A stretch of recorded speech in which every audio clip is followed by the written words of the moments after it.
नेमके घोटाळे करणारे नमुनेबाज असतात की ते करू देणारी सामान्य जनता येडी तेच समजत नाही. समजा तुम्ही 6 वर्षापूर्वी मेलेला आहात आणि 6 वर्षानंतर तुम्ही जिवंत झालात फक्त आणि फक्त स्वस्त धान्य दुकानात मिळणार स्वस्त धान्य घेण्यासाठी. हो, तसाच घोटाळा आज माझ्या समोर आहे.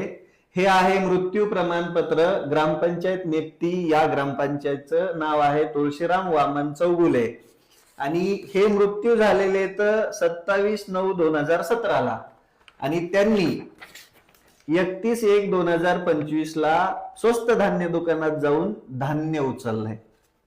असं एक प्रकरण नाहीये, 2 प्रकरण नाहीये, हे माझ्याकडे कागद येतात आणि ही कागद सगळी घेऊन आले नाहीत. ग्रामपंचायत नेप्तीचे काय नाव तुमचं? अमोल चौगुले.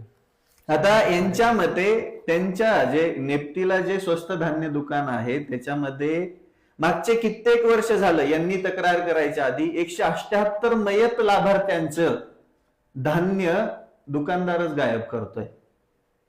म्हणजे मला एक गोष्ट सांगा, मृत्यू प्रमाणपत्र आहे हे, सरकारने दिलेलंच मृत्यू प्रमाणपत्र आहे. याच्यावरती तारीख आहे 2017. किती? 27/9/2017 आणि परचेस स्लिप कधीची आहे स्वस्त धान्य दुकानाची? 31/1/2025 आणि दुकानदाराचं म्हणणं आहे की तो स्वतः माणूस येऊन धान्य घेऊन गेलाय. म्हणजे तुम्ही हे बी म्हणू शकता की भूताची जी कल्पना होती ती त्यांनी बघितलेली आहे. मी जेव्हा जिल्हा पुरवठा अधिकाऱ्यांना फोन केला तेव्हा त्यांनी म्हटले की आम्ही कारवाई करू. बघू आता ते काय कारवाई करतायत ते. बडे मॅडम आहेत का? ते माझ्याकडे एक तुमच्या डिपार्टमेंट अंतर्गत घोटाळा आला होता 2025 मध्ये मृतक व्यक्तीच्या नावाने धान्य उचललेलं. पण हे जनतेसमोर पुरावे मांडणं गरजेचं होतं. तुम्ही काय सांगाल या घोटाळ्याबद्दल?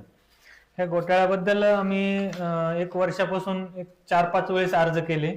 तर जे आपलं आम्ही जी तक्रार मांडली तर ती तक्रार सोडून आणि आम्हाला फोन न करता कुठल्याही अर्जदारांना न बोलावता चौकशी झाली आणि त्या चौकशीत काय झालं त्याचा अहवाल आम्हाला आला तर तो वेगळाच अहवाल आलाय. याच्यामध्ये सगळेच सामील आहेत, जिल्हाधिकाऱ्यांपासून ते शेवटच्या अधिकाऱ्यांपर्यंत. मला माझी सगळ्यांना विनंती आहे, याच्या खोलात जाऊन या घोटाळ्याबद्दल लवकरात लवकर चौकशी करा.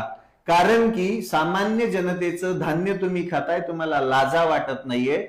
मड्याच्या टाळूवरचं लोणी खातायत. जे आवाज उठवतय त्यांच्या जीविताला बी आज धोका आहे. आता आम्ही आवाज उठवलाय म्हणून आमच्या बी जीविताला धोका करू नका. त्याच्याऐवजी योग्य ती कारवाई करा, नाहीतर आम्हाला मुख्यमंत्र्यांकडे पण जावंच लागेल.